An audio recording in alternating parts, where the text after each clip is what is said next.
Okay, get ready for some fun with this one. We're going to do hugging pendulum with the extension, and I'm going to show some really cool differences and changes and things maybe you've seen or didn't see throughout this technique. I think you're going to like this. First, I'm going to show you the standard way this is taught, and I'll have Scott do with me.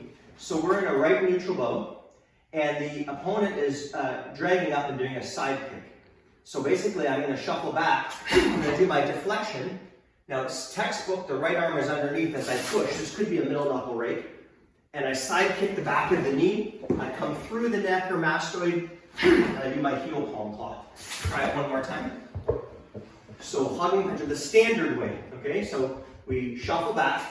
We make sure we have base there. So I see a lot of people when they do this, they do stuff like this. You don't want to do that. You want to make sure you have base. So you push right back, and you front cross over, and then you side kick, you go through the mastoid, and you do your heel palm claw. Now the issue is, do the standard way, so do the first part of the move. Okay, so now, if I do the leap and crane, do the next move and pause, Scott. Okay, so I do this, you do the kick, and you do the back knuckle, and finish with an elbow. You notice that they're the same technique. So we do that one more time. You just do the standard way, Scott, not the new way I'm going to do. So we're going to do the deflection. As he does his front crossover, watch the match. He does the side kick. Right. So hugging pendulum is leap and crane, but it's done sideways and predominantly one-handed, whereas I use the left hand throughout and leap and crane. Now, the issue with hugging pendulum, as written, how most people do it, is, we can do this together, Scott. So we shuffle back. You may or may not reach them with the right hand. Whether that's a middle knuckle or a hook punch, you may or may not. Then you side kick, go through the neck, and make your heel palm claw. So if you didn't reach them, and I would argue, even if you did, there's not a lot of power behind that strike. You really haven't inflicted damage on the opponent till the side kick. So then physical attributes kick in. You go, well, you got to be really fast. Even so, there's a gap that occurs between when hugging pendulum begins and the time you inflict pain. So I'm going to have you do this slightly different. In my opinion, a more effective version of hugging pendulum. And one more thing, guys, before I do this is, catch this. There's only 4 pendulum techniques. One is for a front kick, one is for a side kick, one is for a roundhouse kick, and one's for a back kick. Those are the 4 basic kicks of any martial art. So unwinding pendulum is for a front kick, hugging pendulum is for a side kick, swinging pendulum is for a roundhouse kick, and retreating pendulum is for a back kick. Done. So we put those into little groupings, okay? Call them what you want. So here, we match the footwork as they drag up to side kick. Now, watch what I do different. Instead of having my right arm underneath, I claw as I do my front crossover. So I've already inflicted pain. And I'm not going to push with this hand. I'm going to grab that shoulder and hold on to it so that they stay close to me as I side kick, go through the mastoid, and do my heel palm claw.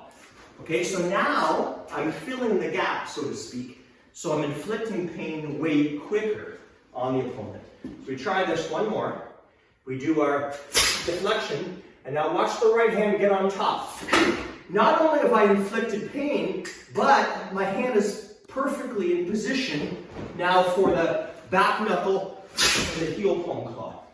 Okay, now, I'm going to show how this works on a body, and then we're going to do the extension. Now the extension, I'm going to go right through Scott, but I have to slow it down. So there's a bit of improvisation here to make sure that you can see all of the shots. Okay, so I'm going to be in a right neutral bow, and you notice Scott is in a right neutral bow. Now when you do this technique, make sure that your attacker gives you a realistic attack. Yes, Scott, kick way over here. That's not going to help me get better at the move.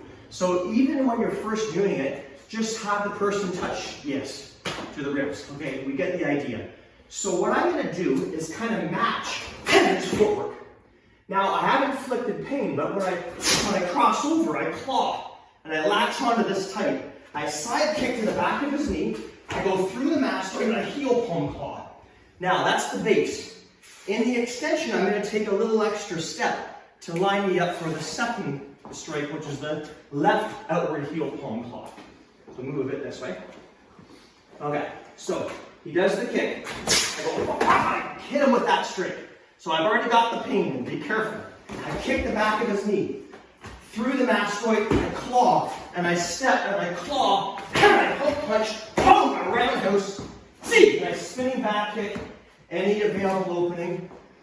Be careful on your partner. We do this very cooperatively. The point is, if you keep spinning, you're going to get to where you want to be. Be careful with your partner, okay? So I'm going to do this 2 more times. Hugging pendulum. So you can think of this as the hug. But I'm not just going to hug myself. I'm going to grip his face on route. So he'll probably even hold where it hurts if I did it in reality, and makes everything else easier for me. So we try this again slow. He kicks. Nobody home. Bam! I claw. Heavy kick. Through the mastoid. Bam! Strike. Boom! Roundhouse. G! Spinning back. And I'm out. Probably felt the wind. We're going to do it 1 more time. Hugging pendulum. So watch me mirror the footwork. As he kicks, whack, wham, got him. Kick, through, straight, hip, boom, roundhouse, G, spinning back. That's hugging pendulum with the extension.